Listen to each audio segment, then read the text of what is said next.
All right, today we're going to pry open the digital toolbox of the modern security pro. We're going to explore the incredibly powerful and, yeah, sometimes controversial tools they use. But here's the twist. They're not using them to break things. They're using them to make things stronger. So, what's the real difference between a cyber hero and a digital villain? Someone who's building up our digital world versus someone who's trying to tear it all down. You might think it's all about the crazy sophisticated software they use, but the answer is actually way, way simpler than that. You see, the real difference isn't the toolkit at all. It all comes down to a permission slip.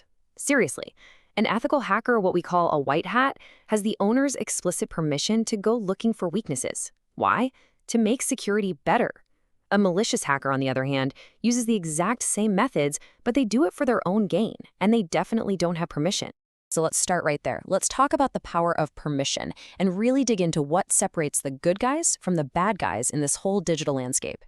Think of ethical hacking like this. It's basically a controlled, authorized attack.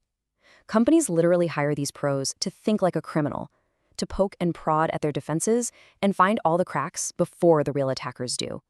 It's all about being proactive, not reactive. So why on earth would a company pay people to hack them? Well, it's pretty simple, actually. It's all about risk management.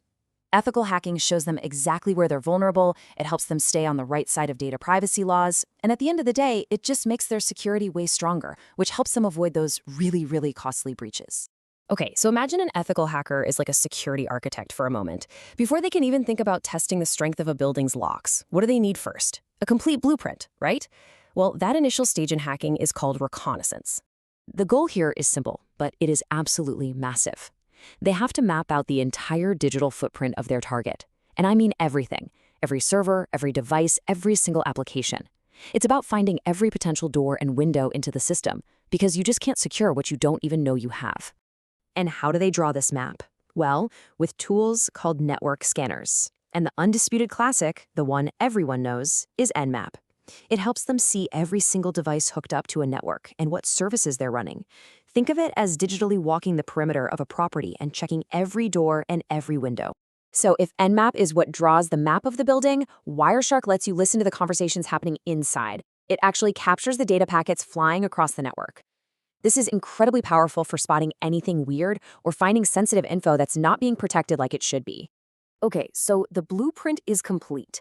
The hacker knows what's on the network, where everything is. Now what? Well, now it's time to start rattling the doorknobs to see if any of them are unlocked. And this is where vulnerability scanning comes into play. Automated tools like OpenVAS are the real workhorses here. They basically scan systems against this huge database of known vulnerabilities.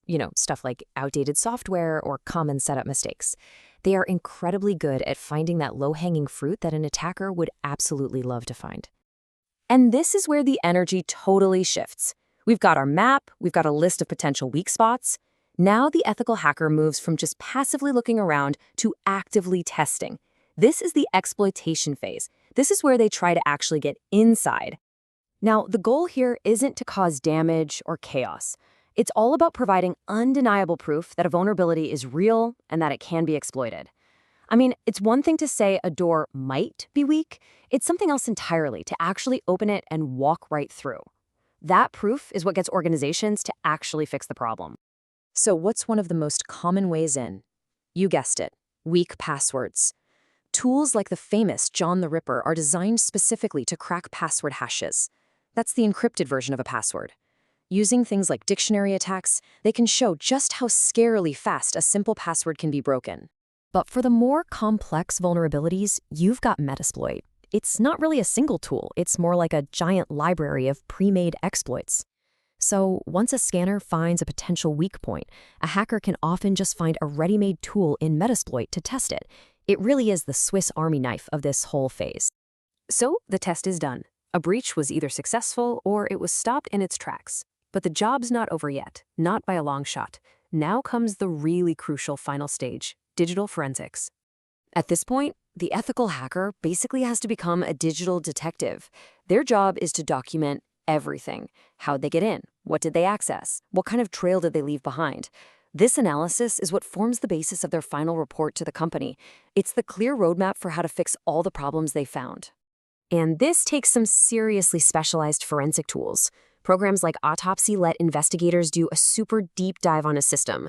We're talking recovering deleted files, examining tiny digital artifacts, all to piece together exactly how the attack happened, and crucially, without contaminating any of the evidence. Now, everything we've just talked about is being completely supercharged by a new force. So let's look at the future, which is pretty much already here: the rise of artificial intelligence in the cybersecurity arms race.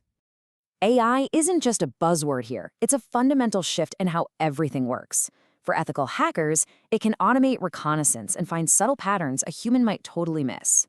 But here's the catch: it's a double-edged sword, because the bad guys are using it too, developing smarter, sneakier, and more evasive attacks. AI is transforming every single phase we talked about. For reconnaissance, it can sift through massive amounts of public data to find patterns in seconds. For attacks, it can help create custom exploits on the fly. And for defense, AI-powered systems can spot and respond to threats in real time, way faster than any human ever could.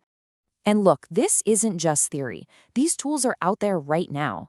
Attackers are using tools like XploitGPT to help them write malicious code.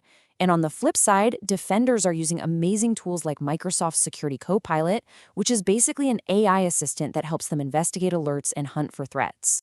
So the bottom line is this field never, ever stands still. It's a constant cat and mouse game between attackers and defenders. And that means the tools are always evolving. For an ethical hacker, continuous learning isn't just a nice to have, it is absolutely essential to stay effective. And that leaves us with one final and pretty provocative question. As artificial intelligence gets exponentially more powerful, creating more sophisticated weapons for both sides, who's going to win this race? Will it be the defenders building stronger and smarter walls, or the attackers designing more clever ways to tear them down? The future of our digital security really depends on that answer.